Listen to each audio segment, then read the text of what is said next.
Doubt number 1 ఏంటంటే సాయి ఈశ్వరాచారి అనేట ఆయన BC ఉద్యమం చేసిండా చేయలేదా, ఇది తీన్మార్ మల్లన్న కల్పితమా అనేది ఇది నంబర్ 1 డౌట్ వచ్చింది. నంబర్ 2 ఏంటంటే మనకు చాలా మంది తీన్మార్ మల్లన్ననే చాలా సామెతలు చెప్తాడు.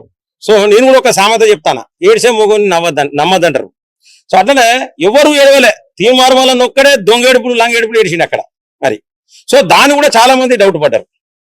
అలాగే ఆయన ఒక విజువల్ చూపిస్తా ఉన్నాడు, తీన్మార్ మల్లన్నకు దండం పెట్టిన విజువల్ ఏదో చూపిస్తా ఉన్నాడు. అదొక్కటే.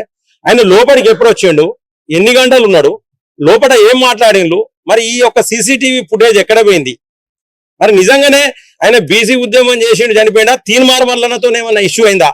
ఇంకొకటి ఏం జరిగిందంటే తీన్మార్ మల్లన్న ఈ యొక్క ఎవరైతే చనిపోయిన వ్యక్తి ఉన్నాడో ఆ వ్యక్తి భార్య యొక్క ఆడియో ఫుటేజ్ కూడా బయటకు వచ్చింది.